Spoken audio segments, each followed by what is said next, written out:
अस्सलाम वालेकुम नाज़रीन। हमने पिछले प्रोग्राम में वादा किया था कि मलेशिया के बारे में जो हालात हैं, प्रोग्राम 10-12 मिनट का हो गया था। अब सोचा कि एक और प्रोग्राम कर लिया जाए और हम चलते हैं मलेशिया। जी अस्सलाम वालेकुम।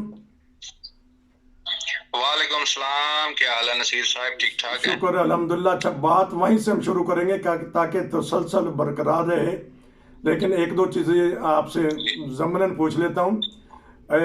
मलेशिया में भी जो ये वर्ल्ड कप हो रहा है फुटबॉल का, वो भी जुनून है मलेशिया में भी?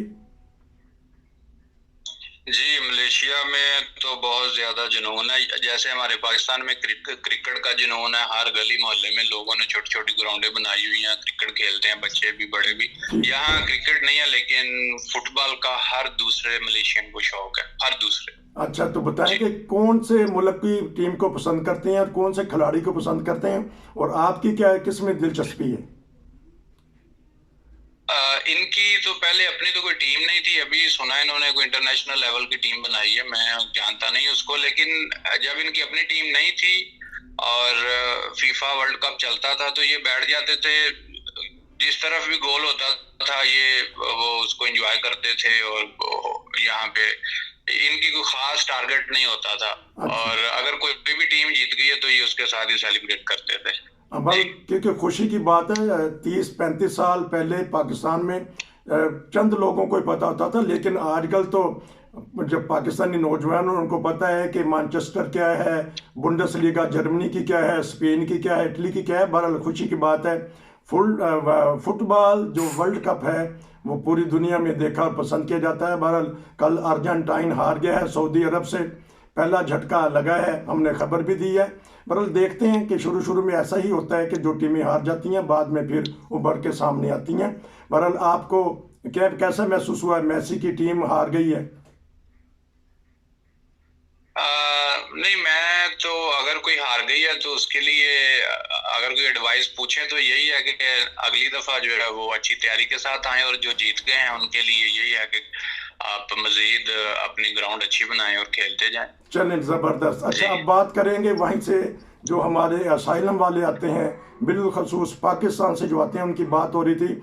जब वो केस करवाते हैं ना उनको मेडिकल की सहूलत मिलती है, ना उनको रहाइश की सहूलत मिलती है। अगर हो सके तो पाकिस्तानी रुपए में बात कीजिएगा, कितने का जो रहाइश है वो कितनी महंगी है पाकिस्तानी रुपए में बताइएगा। एक या दो कमरे में इंसान रह सकता है? जी जी, अगर तो सिटी जो मेन सिटी है उसके अंदर हाइस ली जाए तो वो तो काफी महंगी पड़ेगी। अगर एक छोटा रूम भी लिया जाए एक या दो बंदे के लिए जी। तो वो पाकिस्तान में 40,000 तक जो है रूम मिल जाएगा। अगर थोड़ा सा बैकवर्ड पीछे एरिया में चले जाएं तो जो ज्यादा रशिंग नहीं है तो वहाँ पे पूरे का पूरा जो घर है वो आपको 40,000 45,000 पाकिस्तानी मिल जाएगा। लेकिन सहूलतें नहीं होंगी। और अगर जहाँ ज्यादा सहूलतें होंगी, ज्यादा आपको मार्केटिंग मिलेगी। और जहाँ खास तौर पे बस स्टेशन ट्रेन स्टेशन जिसके नजदीक होंगे वो यहाँ महंगी होती है। लेकिन वो 40-50 हजार तक आम बंदा भी यहाँ अफोर्ड कर लेता है। जी तो जो मलेशियन लोग हैं या कोई गैर मुल्कियों की जायदादें हैं वो देते हैं, आराम से मिल जाती है रहायश वगैरह? क्योंकि बाद लोग तो डर जाते हैं कि ये गैर मुल्की हैं, किराया कहाँ से देंगे। ये इन मसाइल पे कोई गुफ्तगू करना चाहें तो बताएं कि क्या क्या मसाइल रहायश के बारे में वहाँ होते हैं। यहाँ रहाइश का कोई मसला नहीं है। रूम आपको मिल जाते हैं अवेलेबल। इवन के अगर किसी ने 2 3 4 रूम भी लेने हैं तो उसको आसानी से मिल जाते हैं। खास तौर पे यूरोप का पता नहीं, लेकिन अमेरिका में वो टैक्स नंबर चाहिए होता है। मेरे दोस्त ने जिक्र किया था, उसके बगैर वो आपको नहीं देते। वो आपके टैक्स नंबर जी। से आपको चेक कर लेते हैं कि ये बंदा ठीक है या इसकी ठीक। कैपेसिटी क्या है, टैक्स पेयर है या नहीं है। तो फिर उसके बाद ही आपको देते हैं कुछ ना कुछ प्रूफ। यहाँ तो विदाउट प्रूफ भी आपको रूम भी मिल जाता है, घर भी मिल जाता है। ऑनर जो है वो ज्यादा स्ट्रिक्ट नहीं है और वो गैर मुल्की को रूम देने में को बात नहीं समझते। जी तो लेकिन उनको डर नहीं लगता कि ये किराया कहाँ से देंगे, इनके पास तो पैसे नहीं हैं, ये वैसे आए हैं नहाते अपने मुल्क से फरार होके, तो फिर क्या होता है? नहीं, उसमें ये है कि ज्यादातर अक्सर जो घर लिए होते हैं वो रिस्पॉन्सिबिलिटी के साथ अपना, क्योंकि 1+1 डिपॉजिट या समटाइम 2+1 डिपॉजिट दिया होता है, तो अगर कोई किराया ना दे तो उसका डिपॉजिट काट लेते हैं और उसको किक आउट कर देते हैं। वो उनके लिए मसला नहीं होता, वो 1 या 2 महीने का डिपॉजिट पहले ही रख लेते हैं और अगर कोई तंग करे तो उसको वार्निंग दे के फिर बाद में मूव आउट कर देते हैं। जी, तो गवर्नमेंट कहीं ना कहीं तो कोई ऐसा अदारा होगा, कोई एनजीओ होगी, या जो चलते हैं बाद दफ़ा खैराती इदारे, कहीं ना कहीं तो मदद करते होंगे इन गैर मुल्कियों के जो लूटे पुटे अपने मुल्क से आते हैं यहाँ। जी, यहाँ पे एनजीओज हैं छोटी छोटी, कुछ चर्च की तरफ से हैं, कुछ वो अपने पर्सनल एनजीओज हैं, कुछ वैसे 10-20 बंदों का ग्रुप है। वो पैसे इकट्ठे करके तो सामान खरीद लेते हैं, चावल, घी, मैगी, अंडे, ऑयल, ये चीजें फिर वो पर फैमिली के हिसाब से दे देते हैं। 10, 15, 20, 50 फैमिली जितनी फैसिलिटेट कर सकें उस हिसाब से फिर वो हर एवरी वीक या एवरी मंथ या महीने में 2 दफा वो उनको सामान दे देते हैं। लेकिन यहाँ तो 2-2.5 लाख रिफ्यूजी है, तो ये 15, 20, 50 फैमिलियों से बात नहीं बनती। अपनी मदद आपके तहत यहाँ लोग छोटा छोटा करते रहते हैं, वो जितना दे सकते हैं, कोई कपड़े दे देते हैं, कोई खाने का सामान दे देते हैं। ये कोरोना में जब रहायशों के मसले बने हुए थे, मकान मालिक तंग कर रहे थे, क्योंकि कोरोना था, लॉकडाउन था, काम था नहीं, रेफ्यूजीज के लिए तो सख्ती थी, मकान मालिक को किराया भी नहीं दे सकते, तो फिर कुछ एनजीओज ने किराए भी, सारे तो नहीं लेकिन जितनी उनका वो था कि इतना हम दे सकते हैं, उस हिसाब से परसेंटेज उन्होंने निकाल के दे दिए थे। नाज़रीन, लेकिन प्रॉपर एक वे नहीं है, कुछ ना कुछ हो जाता है। जी, हम छोटी छोटी बातें भी पता करें। ये तो आपने बता दी रहाइश के बारे में। अब खाने पीने के जो अखराजात हैं पाकिस्तानी रुपए में बताइएगा कि मियाँ बीवी 2 बच्चे हों तो उनके ऊपर कितना खर्चा आता है और वो गुजारा आसानी से कर सकें, 2 वक्त की रोटी खा सकें। जी, अगर तो मियाँ बीवी हैं और बच्चे छोटे हैं, जिनका, छोटे बच्चों का खास तौर पे दूध का और पैम्पर और दूसरी छोटी छोटी चीजें जो लाजमी हैं, अगर तो वो करनी है तो फिर तो पाकिस्तानी 50,000 तक आपका खर्चा खाने पीने का और दूसरी चीजों का आ जाता है। ये बहुत, मैं आपको मिनिमम बता रहा हूँ।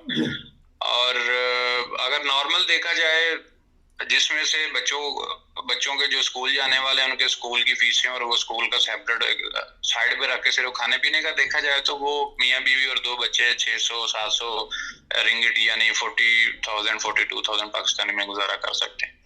चले, एक बड़ी आपने पॉइंट की बात की है कि जो पढ़ाई का सिस्टम है, आया गवर्नमेंट के स्कूल हैं या प्राइवेट हैं, और जो जो गैर मुल्की हैं उनके बच्चे, जिनके सियासी पनाह लेने वाले, उनके बच्चे अपनी पढ़ाई किस तरह करते हैं? जी, पढ़ाई का तो यहाँ कोई निज़ाम नहीं है। अगर देखा जाए एज ए रिफ्यूजी, जो उसको अगर वो पैसे नहीं दे सकता तो वो यहाँ भी नहीं पढ़ सकता। लेकिन यहाँ पे कुछ अच्छे स्कूल हैं, जो कुछ प्राइवेट हैं। गवर्नमेंट स्कूल जो सरकारी हैं या जो मलेशियन हैं, वहाँ तो रिफ्यूजीज को कोई फैसिलिटी नहीं मिलेगी।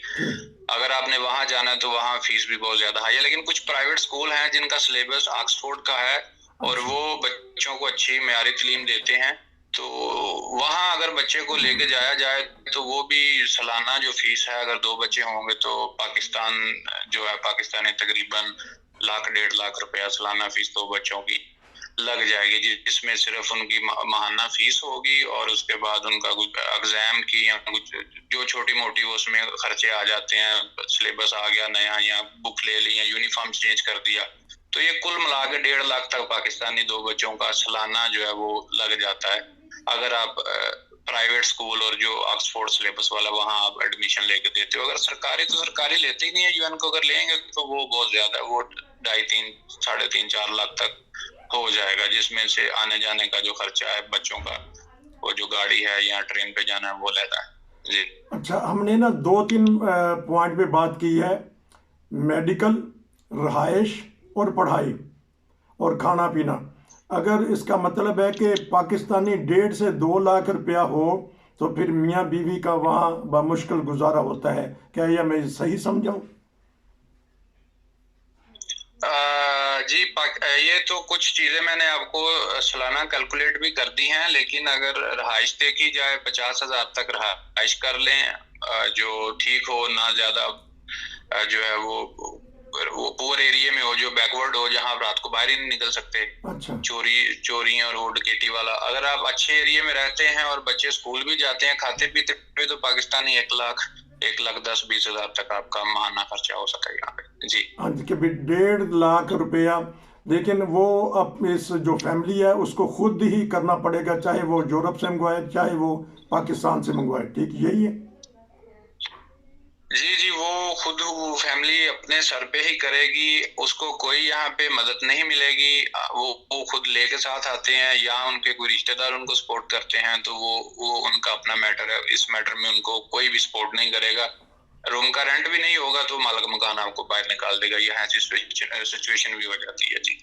नाजरीन, ये था आज का प्रोग्राम।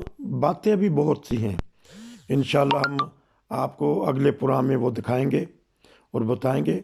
और नाजरीन, अगर आपके ज़हन में भी कोई ऐसा पॉइंट है तो हमें बताइएगा, ताकि हम वो सवाल कर सकें। इजाज़त दीजिए।